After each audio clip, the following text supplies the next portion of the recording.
It is said that when people are laughing, they're at their most vulnerable self.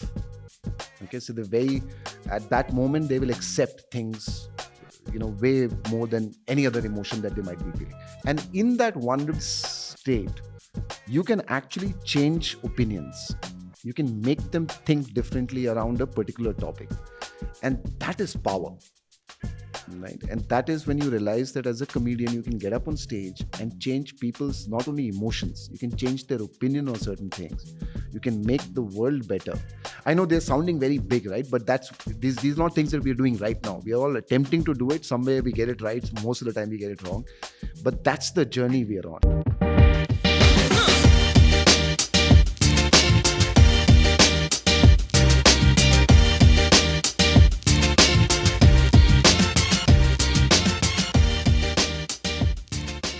Hi everyone, welcome to the Journey Within podcast with me, Shobha Rana. Today's guest is extremely successful, much loved comedian. He is someone who left a very plush job to follow his passion, and today he has agreed to come on my podcast. इनकी सिर्फ एक genuine problem ये है कि ये खूबसूरत बहुत ज़्यादा है. ये हुस्न की मूरत है. So please join me in welcoming my guest today, Anshu Mor. पिटवाएगी मुझे तो. ये बोलना जरूरी था. Of course.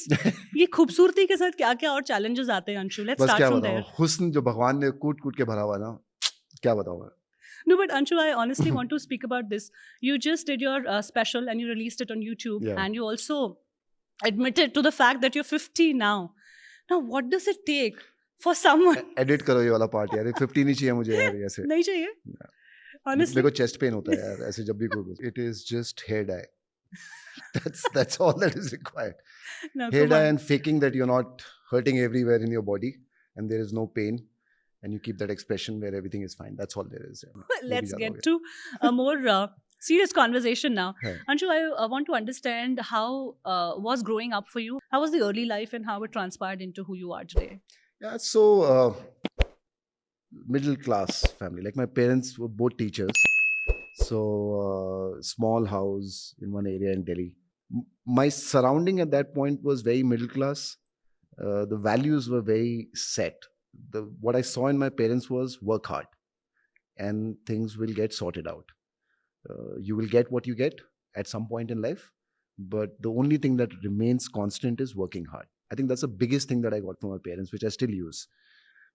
As far as this whole passion thing, I don't think, at that age, when you're younger, you don't realize those things. But I always wanted to be famous. I think that was the streak which was there. As early as I can remember in my childhood, I would stand on my bed with a broom and try to do a rock show, just play out a rock show or whatever, something I would do. I have very embarrassing photographs from that era also. But this need of external validation, I think, was there from as early as I can remember. How did this come in, the need for validation? Were you seeking it because you were lacking some kind of admiration or adulation at home, or you just wanted to be a star? No, actually, we got enough attention at home. I think that wasn't the issue in terms of getting attention. I had an experience very early on. I don't remember, probably I was in 6th grade or 7th grade. My mom used to teach me in my school. I got an opportunity to do a debate in school. My entire family was involved in my preparation. So my dad wrote out the entire debate. It was around some topic on economics or something. My dad is a PhD in economics. So all of that happened. We practiced for like 2-3 weeks. Every day I would come home and practice. Everything was perfect. And I was very confident of going up on stage. That was the first time I was ever going up on stage. And I remember the whole school was there and everybody knew me because I was teacher's son, right? My elder brother was also in the school. I went up on stage. You know how the debates you start now with good morning, respected principal or something. That's what they used to say. I said good morning on mic, and that was the first time I was speaking into a mic. And the echo happened, the normal echo from the speakers, right? And I had not heard that ever. And I froze because I couldn't understand what that sound was. And here I was standing, my mom was watching me, the entire school is watching me, and I stood there and I forgot the entire whatever debate I had prepared for. And I don't know how long I was there, probably 30 seconds. It seemed like forever. and I wanted to cry. And I knew that I would cry at that point of time because I was disappointing so many people, including my mother, brother, friends, everybody, right? And I just ran off from the stage because I knew I would, if I were to stand there and think what I had to say, I would cry. So I ran off. And that humiliation till today, there are moments when I get up on stage, I remember that. And for me, it was always like, just go back and fix this. This was too much for me. What do you draw from that experience now when you think of it? Do you still get a sense of nervousness, jitters, or does it Nervousness, sort of jitters are inspire? always there before Yeah. a show. Those are regular thing. But I think one of those things, right? There are certain moments, they might not be very big in everybody's eyes, but in your mind and your space, these moments are very big, right? And to overcome those moments and be better at it becomes a personal victory kind of a thing, right? So for me, that moment of going up on stage and just going blank was somehow very huge. I don't know why. Maybe it was also all these rock shows that I had done on my bed with a broom, and I thought I was a star. And then I went up in front of everybody and I failed. Maybe that was the player. Is it like your reminder to tell yourself that I have come a long way? This is your own personal validation for your achievements. In a way, yes, right? In a way, yes. When you look at all the love that you get, when you do shows, when people buy tickets to just watch you, uh, actually just listen to you for an hour, right? That's what stand-up comedy is, right? They're just listening for an hour. You're not even dancing, you're not even performing theater. And then you feel, yeah, yeah, people are paying money to talk, to listen to me, right? Right. That's kind of a validation. It speaks volumes about human potential, how much we can create and we can sort of out of thin air.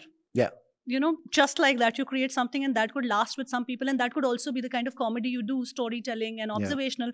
That could be a life lesson that will stay with somebody for their whole life. I read somewhere, sometimes we don't think too deep about our own art, whatever that might be, right? Whether it's music or stand-up comedy or theater or acting or whatever it is. But when you go deeper, you realize that, for example, stand-up comedy is just not about telling jokes. Like you said, right? You're making a difference. And think about it. There are 200, 300, 500,000 people in the room. And what you're essentially doing is you're changing the mood of people in that 1 hour. You're changing their emotions in that 1 hour from whatever they came in with, and you're making them laugh and you're making them happy. And when you start thinking about it like that, you just want to get better at it because it is such a powerful thing to do that I can change emotions of human beings sitting in a room just by talking. Absolutely.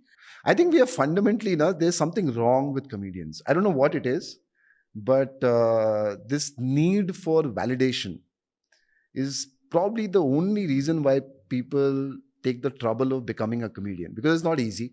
It's ego crushing sometimes, it's soul crushing most of the time. But when you get it right, that thrill is bigger than anything that you've ever imagined. I'm sure, because after a successful show, personally speaking, I can't sleep, I think, till 4 in the morning. Yeah, or same even- here. It's Same here. another rush. Yeah, yeah, same. I And can't even I- eat. I don't eat after shows. I just can't. There's Mostly. so much of excitement. Yeah. Correct. There's so much of excitement and there's so much of, and sometimes, I would tell people that you have to, just go with my energy because I just can't Yeah, control it. Right yeah. now, I'm in that other space. Yeah. So I do get what you're trying to say. This is the very long journey, especially in comedy. What happens is when you initially come into this now, you look at the world around you and you don't have the capability or the quality of writing with you to go any deeper. So you look at, and you will see every comedian who's come into this would initially start cracking jokes about, I was traveling economy class, I was in a hotel, I was on a date, or the very basic stuff. And that's how you start learning the craft and you realize that you're making people laugh. And that there's a point which for me happened, I think, close to about 2 years into comedy, when I started peeling the layers off a topic. I was like, okay, there is this upper layer, which I used to think about most of the time. Is a peel it, try to figure out why you are saying what you're saying, right? And the jokes became slightly better. And that's a kind of an attempt every year now to keep peeling layers, to go very deep into why have you even chosen to speak about this particular topic. So there's this realization that happens. And the second thing that happens is you realize that you have the mic, you're making people laugh. And it is said that when people are laughing, they're at their most vulnerable self. Okay, so at that moment, they will accept things, way more than any other emotion that they might be feeling. And in that vulnerable state, you can actually change opinions. You can make them think differently around a particular topic. And that is power, right? And that is when you realize that as a comedian, you can get up on stage and change people's not only emotions, you can change their opinion on certain things. You can make the world better. I know they're sounding very big, right? But these are not things that we're doing right now. We are all attempting to do it. Somewhere we get it right. Most of the time we get it wrong. But that's the journey we are on. They say comedy is one of those careers where you're never there. Right. Every year, whether you're in it for 5 years, 10 years, 20 years, 30 years, there are comedians who have spent their entire life from the age of 16 to 70 doing comedy. At the end of 70th year, they've said, hey, we're still learning. So it's one of those careers, but the intent is that. You spoke about peeling off layers, and it's no longer about scratching just the surface for you. And tell me something about some of those experiences, where you are vulnerable. So, when I came into comedy, like you said, right, from corporate world, my first 1 year on stage, I knew whatever I was talking about had multiple filters in front of it.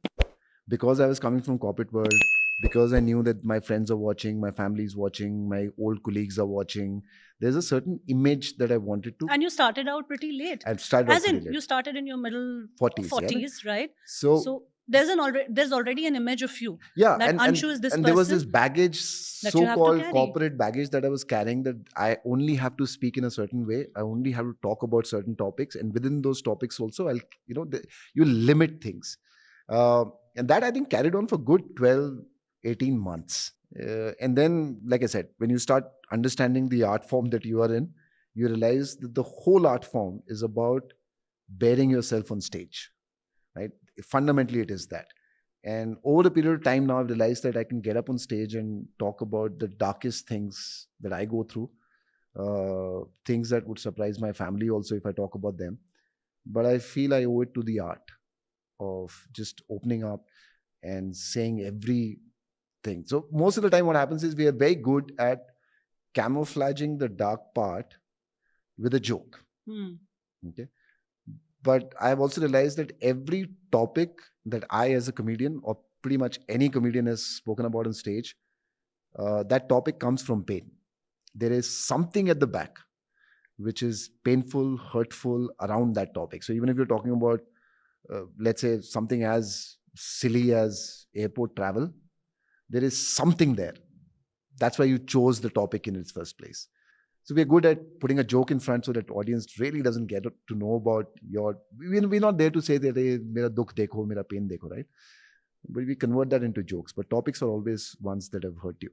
Always. What are like top 3, I would say, mistakes of your lives, or 3 experiences that you've gone through which were not as cool, that were dark, that you didn't want to expose, but you've now come to accept those and probably include it in some of your content? So I won't call them mistakes and all.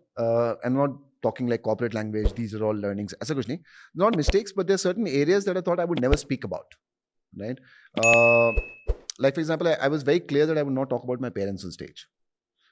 Initially, I was very, very clear that there was a certain way I would not talk about my parents on stage. And then I realized I wanted to talk about my parents. Right? I was very clear that I will not talk about my past or relationships that I've had, because I am in a marriage. I have a son who's watching all of this. And my last solo, Ek Hasina Thi, was all about ex-girlfriends. And like now I'm doing Clarity, which is a new show. And I was very clear that I would not talk about certain topics, even politics for that matter, or dark thoughts that every human being goes through. We have an opportunity because we have a mic, so we can talk about those. But I was clear, I said, like, let's not push the envelope on that angle. That far. But Clarity, like half of it is just dark thoughts on stage. You started in your middle 40s, and till that time बार-बार बोलती रहे middle 40s. मतलब उस time तक enough conditioning हो जाती है ना, आप खुद को कैसा देखते हैं, दूसरे लोग आपको यार कैसा actually नहीं देखते होती है. हैं. पता है, मुझे भी ये लगता था कि one of the things that honestly when I came into it ना, and I would just assess the competition and everybody, all the other comedians, and I would tell myself this, that these guys are like in their 20s or early 30s and all. I have lived life longer, so I have more stories to tell, and I have a deeper understanding of life. I'm more matured, possibly, and those would be advantages, right? As a Henny, what comedy नहीं, negative does, हो जाता है. I was taking it to the other direction yeah, because when you start out at that age, you have a certain sort of image yeah. and baggage that you carry along with yourself that Anshu is of this वो तो type, खत्म this हो गया, वो तो particular. 1.5 साल में खत्म हो गया था. Hmm. That I Hmm. was clear. I was like, "Nahi, this is that baggage was all farce. Whatever you put out in front of the world when you're working in corporate is all filters, filters, filters." And I was like, "This is not me." Okay, so that got over in like 1.5 years. Then the challenge was how much. How much will you expose yourself? What pushed you to just quit your job and follow this? And what is your advice? This follow your passion is like the trending hashtag. If Yeah. you put it on any of the social media platforms, I don't know how many options and how many images and I know, I etc know, I know. etc you'll get out of that It's hashtag, pretty right? much every conversation that I have every day with everyone. Follow. Everybody Right. wants to follow their passion. Everybody wants to. We just met a person Haan. outside We who just wanted to. did, na? We just did, right? So yeah. So follow your passion is something that everybody wants to do, and rightly so. If you have the talent, if you have the courage, Yeah. why not? But what is a pragmatic time or some sort of assessment that one should do before jumping into, let's say, their passion? Yeah, first of all, people shouldn't put pressure on themselves that I have to follow passion. Yeah, because, like you said, now there's so much of talk around it. It's been romanticized so much, this whole idea of following passion, that I meet young people here in their 20s and all, and they're very kind of anxious about this entire thing. Sir, meko to passion hi nahi pata apna. When will I follow passion? And like, chill, relax, it's okay. Whether you do it in your 20s, 30s, 40s, 50s, doesn't matter, right? Well, when you do realize that there's something that you want more than anything else, my rule which I applied to myself and what I tell others is the same thing, is what are you willing to sacrifice? And if the answer to that question is not everything, then don't do it. And when I say everything, it means everything. In my head, when I quit Microsoft and I wanted to become a comedian, I had no idea how much comedians make. I had no idea what the process was. I just knew that getting up on stage, holding a mic and making people laugh is very, very important to me. Okay. And then the question was, do I want to do this or do I not want to do this? And I asked myself, how much would I give up? And at that stage, I remember my son was in 9th. I was obviously working at Microsoft. And my son in 2-3 years would have gone to college, so you need money and all of those things. We had a certain lifestyle that we were leading. And the answer to that was, I can put everything at risk. What was the kind of preparation that you did? Because you To rightly quit? said to quit. Nothing, zilch. Did you start pulling up Zilch, every it kind was of just in my head. It was nothing. There was no financial preparation. There was creating no a financial cushion for yourself, your family? Nothing at all. That's what I'm saying. The answer was everything. That's what And I told. how did your family take it then? That's what I told them, right? I told them, I said, this is what I want to do. There is nothing bigger in my life that I want to do than become a stand-up comedian and make people laugh.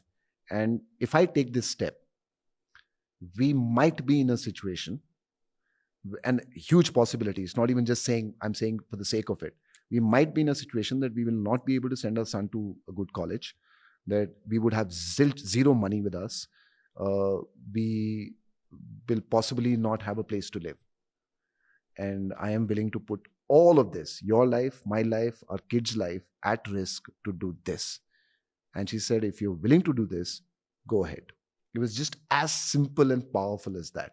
Wow. She says, if you can put everything at risk to do one thing, you will put everything into that to become. But you individually doing it and envisioning a life, a career, going on stage and all of that for yourself is one thing, but including your family into that vision and them to believe. My son, he was in 9th, just going into 10th at that point in time. And of course, my wife, right? They were just absolutely clear. They were like, just go do it. No questions. Had they seen your material? Nothing. They'd seen nothing of that. Like I told you, right? When I left Microsoft, then after 3-4 months is when I got up on stage to do comedy for the first time. So I'd never done it before. I didn't know how much money is in it. I didn't even know the process of becoming a comedian. I didn't even know words like open mic at that point in time. Like what do they mean?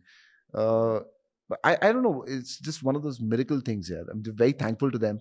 There were no questions asked. My wife and I didn't sit with our bank statement and say, "Itna side mein kar dete hain, itna paisa chahiye hoga." Those kind. Not just nothing. It happened one night. So if today Surya comes to you, your son, and he says that I want to follow this and this is my I'll let him. passion, I'll and let him. however wild it is I'll let sounding, him. I'll let him. you'll let him? 100%. 100%. You'll not analyze and No. think of it being I didn't do it practical. for myself. How can I stop him? Mm. I'll let him. I'll ask him the same question though. How much is he willing to give up? I think that's a very powerful way to look at it. It's an incredibly powerful See way these to look at it. see these conversations that we have, not the one that we just had. I have these conversations every single day when I meet people, right? I don't know whether because I've done it and they don't have any other topic to discuss with me. All of them talk about quitting their job, leaving whatever they're doing to follow their passion. And every time I ask them this, and they are all like, yeah, man to bahut hai. But I know they won't do it. Right? Most people won't. They'll start thinking about mutual funds and I say EMI and this EMI, and that's when I know you will never quit, because whenever that notion of wanting to do what you really want to do in life, what you love, whenever that hits you, it hits you like a bug. Okay? It's not something you think yourself into. It's not something that you convince yourself. It's not something that others convince you of. One fine day you realize this is what I'm meant to do, and then you go for it. If you're lucky, you'll realize it in your 20s. If you're not, you'll realize it much later in life. But you do. There's a moment it happens, and you can't force that moment. It just happens. So from this conversation, let's move on to your conversation of writing your material. Yeah. We're talking about relatability, we're talking about authentic expression, and you do specials. Yeah. And I think you're one of the only comedians in the country who writes a special every year. And that's what I've been told. I think so. Although I too. believe that others also do it, but all of the comedians tell me कि factory लगा रखी है तूने specials की.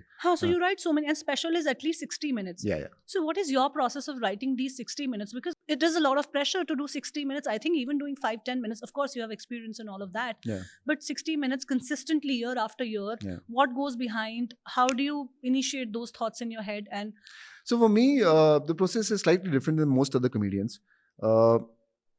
Every year, I ask myself this, like, what do you want to talk about? What is it that you want to tell the world? Sounds very big, but world in whatever audience comes in, right? And I spend a lot of time just thinking about that. Like there'll be weeks I would just be thinking about what are the topics you want to choose. Like for example, just before COVID, I was doing this solo called Just a Bad Guy. All right, you've seen that. yeah, I've seen that. Right, you've seen Bangalore. that solo. You've Yeah. come there many times. And that solo was very difficult topics and slightly controversial in nature, right? Because I was talking about feminism. So funny. I was talking about death and God and religion. And It was dark in its own ways, yeah, but it was dark, right? beautiful. One of the most beautiful sets. And that then I've we seen. entered COVID. And through these 2 years or 1.5 years or whatever, right? I kept asking myself, say, what do you want to talk about now? There's enough material. There was enough material at that point in time, right? There was politics and there was COVID and there was all these things which are happening, right? And the answer that I got was, what I want the world to do right now, if they want to watch my show, is just come, listen to a nice story about love, friends, and growing up.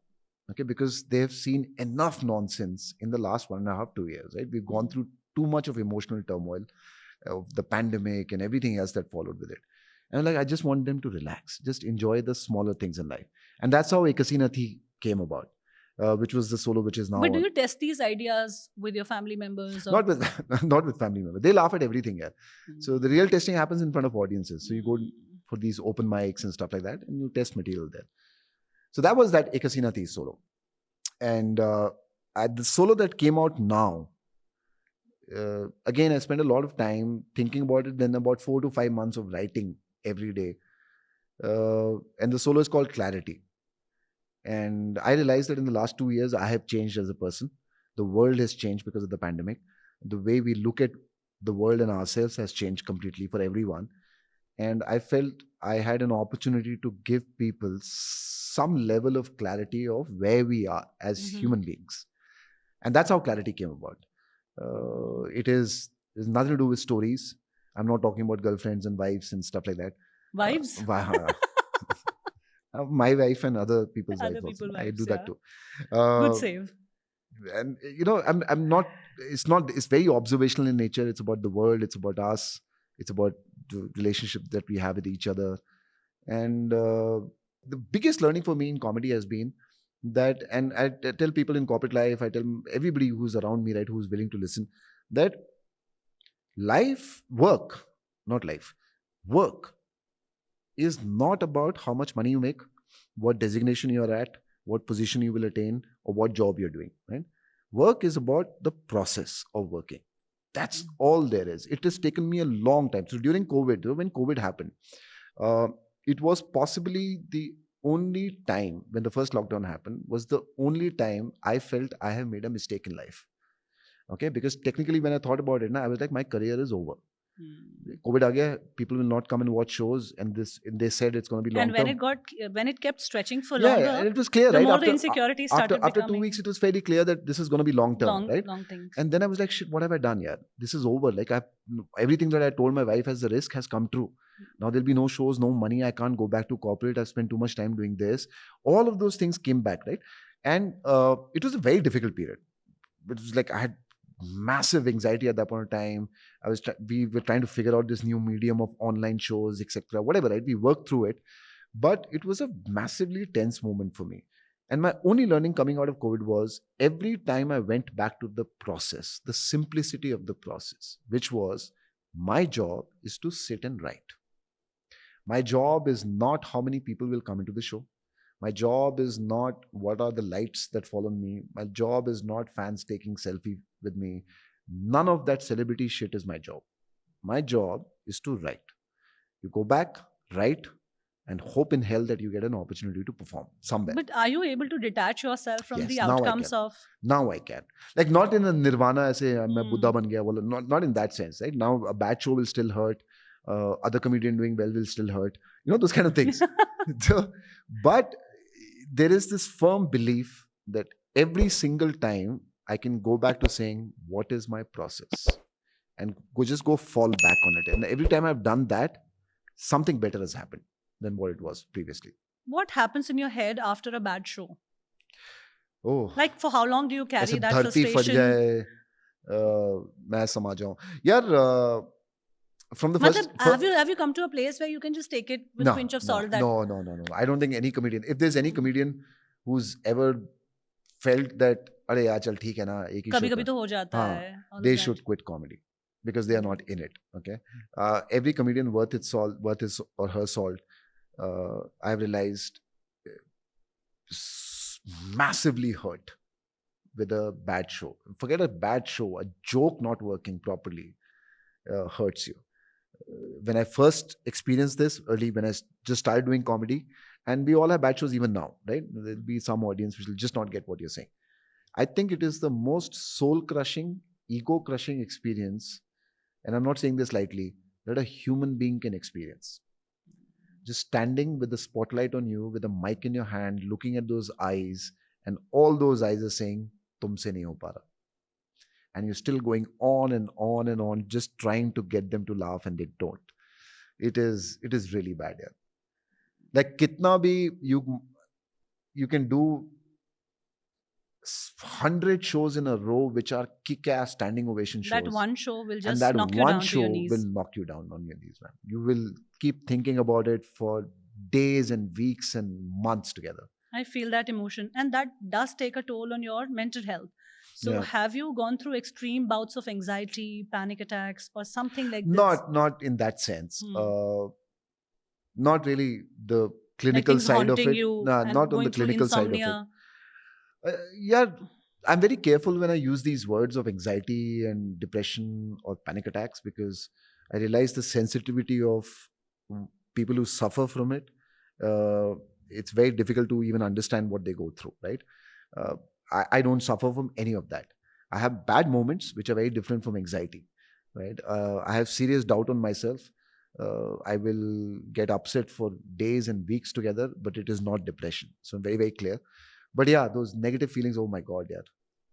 मतलब there's sometimes I'm like, देख ना अपने video देख, इतने सारे views मिल रहे हैं, लोगों के comments पढ़, लोग अभी तेरे से selfie लेके गया, and you're sitting there thinking, I'm just not good enough. Then how do you come out of these, and I what don't kind of know. a person you are to be with? Because you have your wife at home, kid at home. Normally, I So- shield them from this, from both sides, right? Try to shield them from the good part, in the sense that I don't get too excited about कि ऐसा मेरे को ऐसे sold out show हुआ, standing ovation मिला, लोगों ने selfie लिया, or the bad. It's very personal. Both these things are like I just keep it to myself.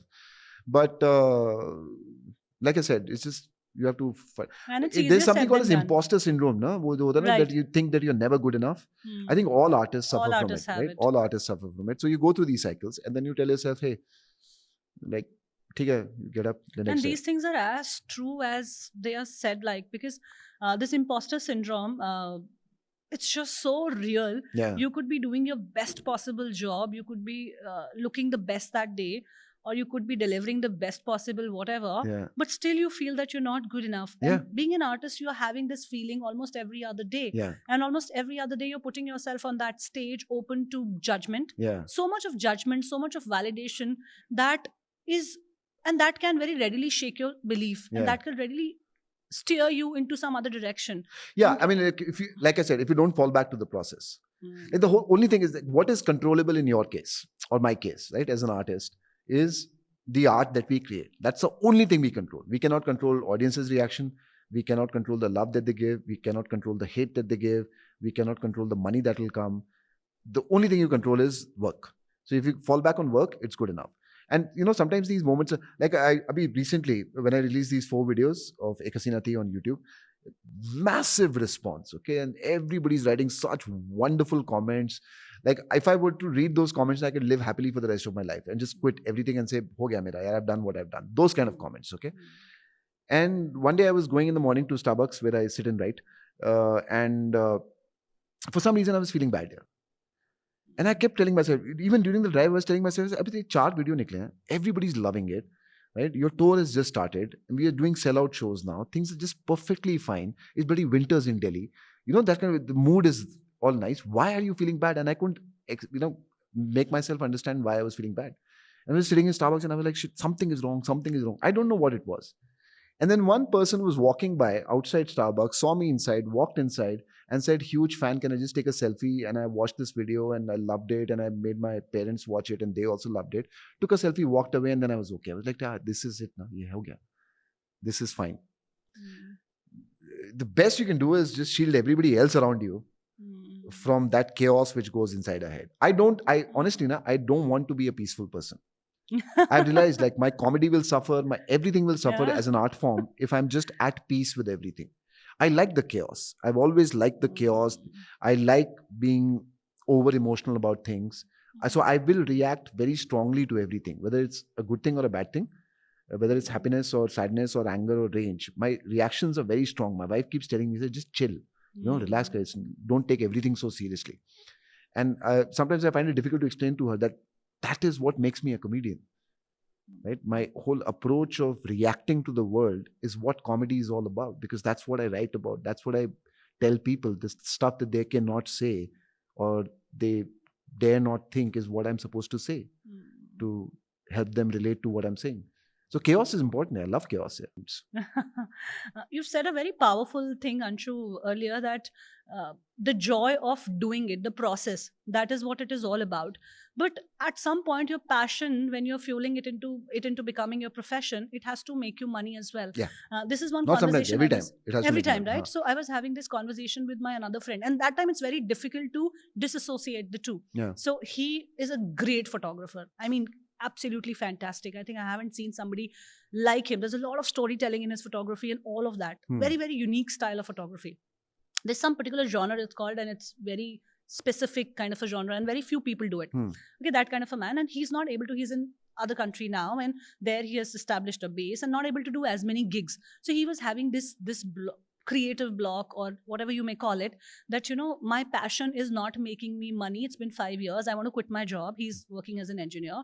Want to do that. I'm not able to come to that level where I can quit this job and stuff. So I was having this conversation with him, and what I could tell him is that if you're doing it for the passion or for the love of creating what you do, just keep enjoying that, like you're saying, and just keep doing it and hope that it will make you enough someday that but this is not an easier state to live. So let me clarify this, okay? I do not believe in this, that if you're following your passion, just do it for the passion. It just doesn't work like, right? There is an art side of whatever you're doing, and there is a business side of whatever you're doing. You got to take care of both, right? At any given point, when I quit, at any given point of time, I knew the risk. And the risks were not because I didn't know कि पैसा कैसे बनेगा. The risks were कि I was not good enough. तो पैसा शायद लोग देखने ही नहीं आए कोई तुम्हें, right? That you think you're good enough, but you're not.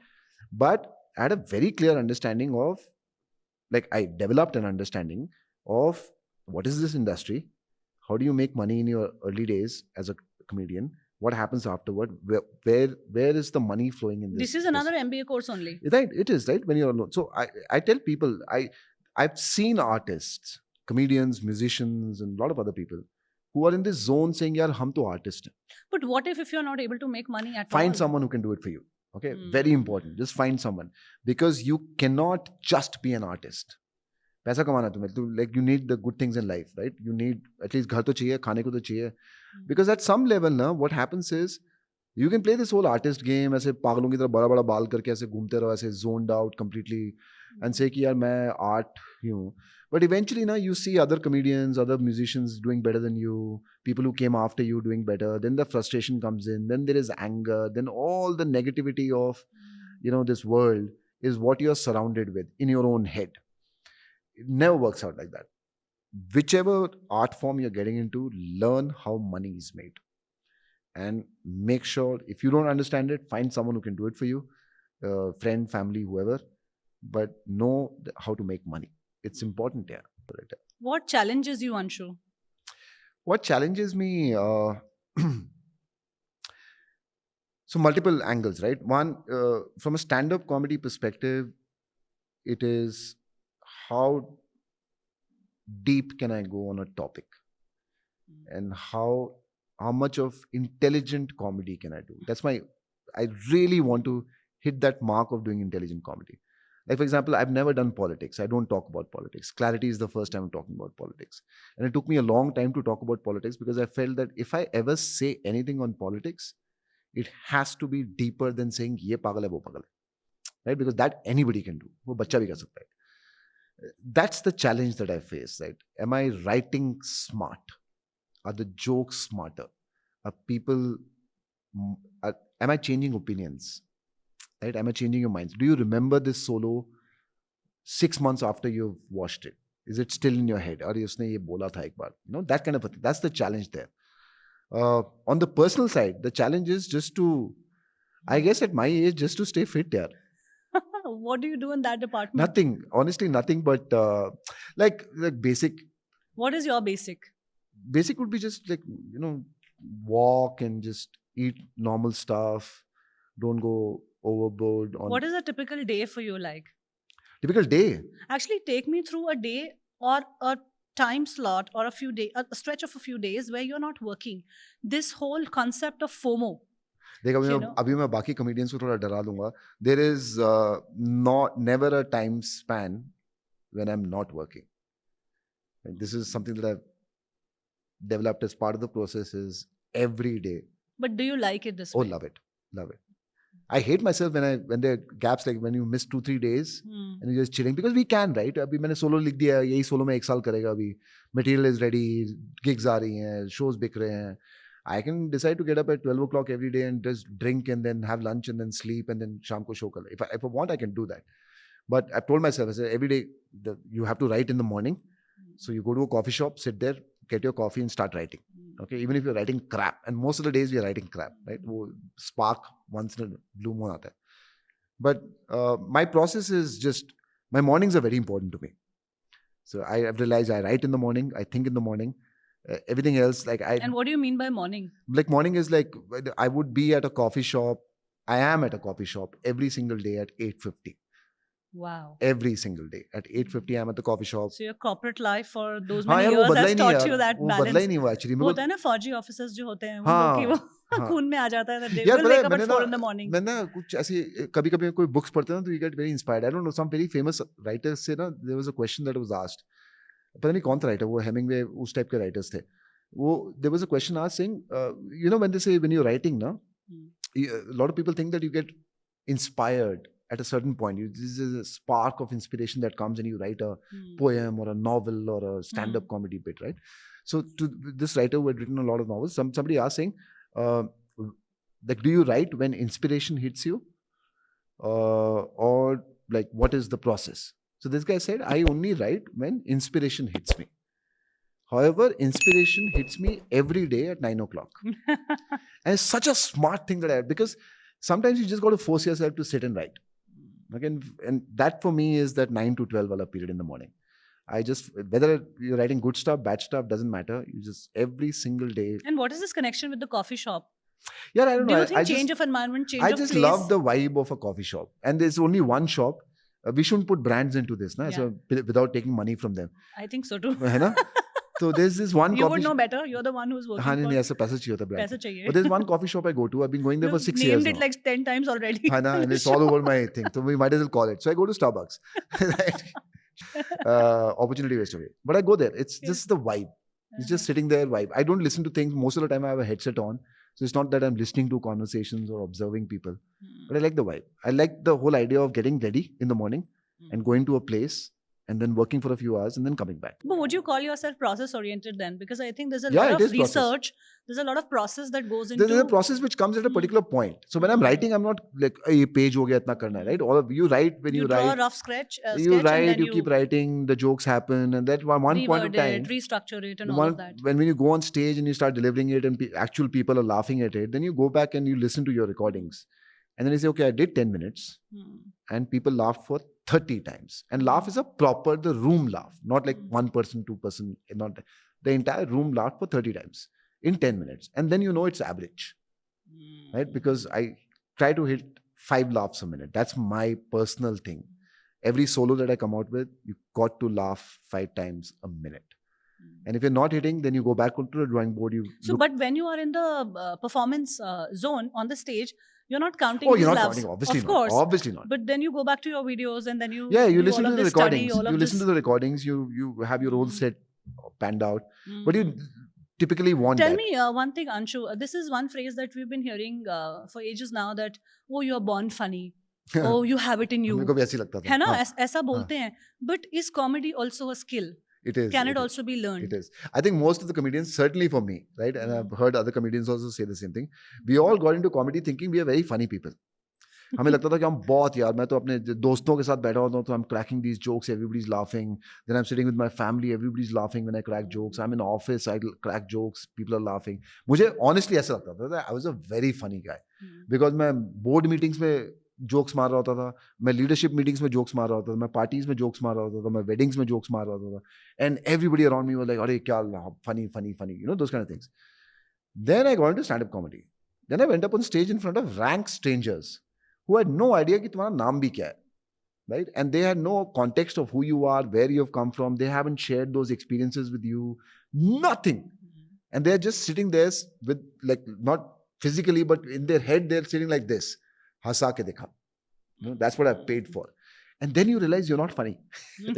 You go through this cycle, you realize you are just not funny. It's a soul-shattering Yeah, experience. that to experience, not and been able every to. comedian has to go through that, right? And just go up on stage, bomb, come back, see what you've done wrong, whether it's your delivery, whether it's the words, whether it's the quality of a joke, whatever it is, right? And you keep going back till you get it right. And then there is a point, I don't know, it can happen after 5 years, 10 years, 15 years, when you find your own voice, when you know what is the funny you. And it takes forever to find it. Every year you think, yeah, I've got it. Like now I know that if I'm sitting in front of any kind of audience, I can make them laugh. What would be your 3 tips to someone who is aspiring to become a comedian? First, process of creating that art. Whether you're writing, whether you're singing, whether you're everyday process of repeating that same thing. It's very boring, but like an athlete, like a cricketer, when you go back to nets and you just keep practicing, right? That's the single most important thing that anybody else can do. That's one. Second would be know where the money is, right? Know how to make money in it. Don't be that person saying, मुझे फर्क नहीं पड़ता, because फर्क पड़ेगा. एक point पे इतना पड़ेगा, you will quit your art. Okay? So be that person. Third, be real in your head. Be real about the love that you get and be real about the hate that you get, because you'll get both. Never let this love and fans and photos and selfies and spotlight, you know, screw your head to a level where you think you are this big god-like person.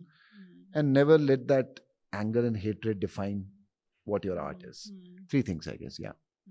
What is it that you still take for granted? As much as you My express marriage. gratitude. Given the crap that I'm talking about on stage, मेरे सवाल था मेरे बीवी बच्चे मेरे साथ अभी तक क्यों हैं? But how is your relationship with your wife? Oh, it's I think- fantastic, yeah. It's fantastic. I'm, both of them, my wife and my son. I'm just so happy that they understand what comedy is.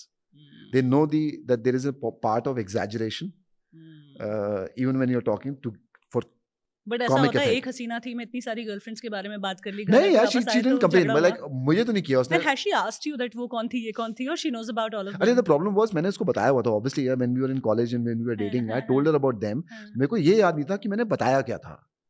वो होता है ना when you meet somebody and तुम अपनी ex girlfriend के बारे में बता रहे थे तो सारी गलती उसकी थी, ये था, मैं तो अच्छा आदमी था, वो था. तो मुझे स्टोरी याद नहीं थी कि मैंने उसको क्या बताया था. But then special में उसको she didn't find anything surprising. But yeah, they, the whole idea that they understand. Does that what mean I'm you doing. didn't tell enough in the special? Or? No, I told everything in the special. Okay. But she. Did you get calls from some of those ex-girlfriends? No, यार, I was waiting. I was like, कोई तो करेगी. कमबख्त तो ने किया ही नहीं मुझे. किसी ने भी नहीं किया. नहीं. नहीं, एक तो आपको वहीं मिल गई थी वो शो पे बैंगलोर वाले पे. अरे वो नहीं यार, वो गर्लफ्रेंड नहीं थी वो तो फ्रेंड थी. I really want to ask you this. How does it feel to be 50 and आपको बुढ़ापे में कैसा लग रहा है? हाँ, मतलब कैसा लग रहा है that अभी you are sort of, so when you're doing this art form you're reliving all those days. Yeah. In your head, I hope. Yeah. In your case that could be also for real. For real also. हाँ, trying my Right. best. हाँ. So None of them are calling actually me. 20 के हो गए हो वापस से, हाँ. तो कैसा है मतलब 50 पे 20 जैसा life is going on or what is Yeah, it? the amazing part is, and I realized this with very good question actually, because I realized this with Ek Hasina Thi, right? You can go back in life and relive those moments on stage. When you're telling the story, you are in it, right? And the fact that now the audience that I see in my shows, right, they're 18-year-olds and they're 50-year-olds.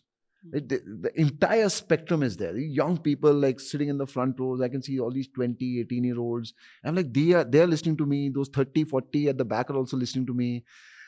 It's a very exciting phase to be in. Like this age, I've realized that as long as I have stories to tell, right, I have possibly an advantage to tell those stories better because of the emotional up and down that I have already seen in life. And knowing what matters, what doesn't matter, then helps me give clarity to the audience, right? In that case. क्या plug किया मैंने clarity, Wow. है ना? And now you are touring with clarity all across the country. मैं दुनिया को clarity दे देगा, जिंदगी में करना पूरी क्या है? clarity दे दोगे आप सब लोगों को. Yes. That's beautiful to hear. Anshu, we have heard enough about your friends in your specials. There's this sense of humor wherein you plug them in and you talk all the random stuff about them and the most embarrassing experiences also. But, we somewhere become the average total of the person that we hang out with. And some of these friends have been with you for decades now. Yeah. So what is it that your friends inspire you with? No, yeah, so I have these school friends. We don't meet very often now. Obviously, everybody's busy with their lives, but they're the ones that I talk about in the special, school and college friends. And I've realized that... you have changed the names, no? No, I haven't changed it. Chopra is Chopra, right? Chopra is Chopra. Actually, Chopra's become very famous. He should pay me money for this. He's become more famous than I am, I think, right now. They keep everything grounded, yeah. All of these people, na, for us, you've been there, you know this, right? ये सारा ये spotlight और fans और ये सब ना, घर पे जाते ही कितना भी mature हो जाओ, right? कितना भी mature हो जाओ, it hits you. Like it plays with your mind. At some point, you start believing you are this massive celebrity person, right? Because it's not normal for people to be walking in the street and somebody saying, "मुझे photo चाहिए आपके साथ." Right? And then these people are there, these your closest friend circle. I remember just when I was touring with Ek Hasina Thi, one day Chopra, Alok, Puneet Banga, these are the guys that are there in the story, right? All of us, they all came. Alok actually came from the US, so we were meeting in Cyber Hub. So we were at a lounge bar in one of those upar wala areas, open areas. We were all drinking and having fun. And Chopra was sitting right next to me. And it was a crowded place, right? One of the Saturday nights. And 2-3 people saw me and they came, young people, right? And they said, we want a selfie. So they took a selfie, walked away. Then another 4-5 people came. They said, we want a selfie. So one by one, they took a selfie, walked away. Then another couple came. We want a selfie. Huge fan. And Chopra was watching this. Okay, he was sitting right next to me and watching this. Then, like, a lot of people came during that night. And Chopra kept watching this quietly. And उसको गुस्सा आ रहा था, ठीक है, क्योंकि उसको समझ नहीं आता हम लोग मिलने के लिए बैठे नहीं हैं नहीं यहाँ पे उसको and what is it? वो सब नहीं कि हम लोगों का बात, उसको ये गुस्सा आ रहा था कि इसके साथ ये क्या हो रहा है, like why is he so famous, okay, true friend ना. So then one guy came in the end. Okay, so like one guy, solo guy came and said, "Sir, huge fan. ये वो, can I take a selfie?" And Chopra got angry with him, यार. Chopra was like, "ए, सुन इधर आ. क्या लग रहा है तेरे को इसमें? क्या करेगा तू इस फोटो का? क्या है इसमें जो तू फोटो खींच रहा है इसके साथ?" That guy was scandalized. And then I looked at Chopra and I was like, these are the people that you need in your life. The people who keep you grounded, saying तू normal आदमी है. Okay, you're just doing another job. You're not this god. You're not this celebrity. You're not this famous person. जो भी है तू मतलब play that image if you have to. But these friends keep you real. Yeah. I think that's the biggest thing. And obviously all the nautanki that they've done in their life, which helps me tell stories on stage, ever thankful to them. But family, friends who are the close ones, they keep you grounded. So in your special Ek Hasina Thi, you've spoken about all the ex-girlfriend, women, relationships and whatnot. And you've been married for now more than 2 decades. Yes. What are the red flags in a relationship or in a marriage from your wisdom of... Okay, when I see couples, right, whether married or not, right, when I see couples and when I see that they're not laughing with each other, for me that is a very big red flag. Okay, just laugh at silliness of the jokes and all of those things. It's a huge red flag if you're not doing it. When I see couples who have a competition with each other in terms of their career and growth and all of those things, money I'm making, and there is this little bit of a vibe that you get that I'm this and you are this and I'm this, red flag for me, because it'll break down at some point of time. And when I see too much of cuddling in public, especially married people, too much of love you baby and cutie, I like, don't do this. You don't do this in real life. Is that a red flag? It's a red flag. Every married person knows that you don't do this, right? So you're doing this in public, you're just faking it for the rest of the world to see how good your marriage is, right? Yeah. But I think you got to laugh together, yeah. Like there's a lot of aspects which build a relationship, right? There's this whole idea of just pure respect. Do you respect the other person for who they are? Just the support part of it, just the love part of it, just being with each other, how important. All of that is nice. Just laugh together. Two emotions that are used interchangeably in a relationship, especially if it has lasted for a long time, is care and love. Yeah. You know, they say after a point, care is love. But, you know, I feel love is love and care is care. Actually, love, care is the same thing. Romance and care is different. Romance is what happens initially. You know, it's a Ghana dedication karna hai, say, main pagal ho gaya, ye wo, ऐसे dialogues and all those things. That fades away. Na, kitna hi kar loge tum? Kitna kar loge. Right? Love always remains. Love to is the base of it. Yeah. Love always remains. But could you have just love, or let's say, could you have just care and not love and take off a relationship? You could. I hope you don't, but you could. You could. You could be in a relationship where you care a lot for the person, but the love is gone. Right. There are a lot of relationships that I feel are now only... I am nobody to judge, but what I see from the outside and what I've been told as stories is there's a lot of care, but the love is missing. And when you start sharing these stories with your friends and people, they say, "Arey, itne saal baad love and care is same."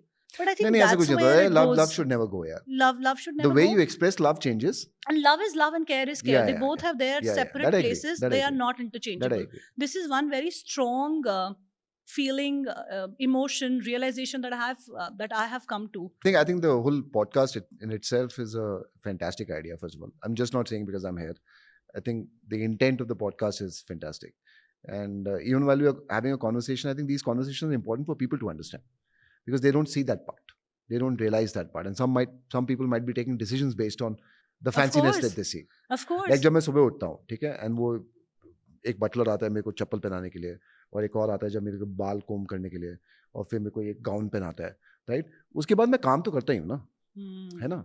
फिर वो juice लेके खड़ा होता है एक और, but वो सब मैं काम तो करता ही हूँ ना, तो that part is very important for people to see. That is what the idea is, no? For people to see these two worlds. I like the stunned face she had right now. Butler आता है, चप्पल पहना, joke कर रहा था रे. हाँ. नहीं, actual में भी आता है, अभी तो you've become नहीं, ऐसा कुछ नहीं होता. मैं अपनी चप्पल खुद ही ढूंढ रहा होता हूँ. वो ही मेरा कुत्ता उठा के ले जाता है. Thank you so much for coming thank over. you, yeah. Thank you for doing this. This is absolutely fantastic, man. For talking to us, you know, Anshu, for bearing yourself, for teaching us things from your journey, from your wisdom, from your experiences. And I really hope to see you soon performing on stage. I'm finally on your podcast. And this whole clarity about passion, profession, business side of it, and love the vulnerability, the real side of it, all of that will come alive for a lot of people. Thank you so much. Yeah. Thank you so much. Thank you so much for having me here. Hey guys, if you like the episode, then please like, share, subscribe first to my channel, and then How mean is that? yeah, Matlab, no, ऐसे how many more do you need? आदत पड़ गया. No, but please like, share, and subscribe to The Journey Within, which is a podcast by Shobha Rana, and keep watching this. Wonderful people are coming on the show like me, and they're having great conversation like the one that she just had with me, and just make her big on YouTube, yeah, just like I am.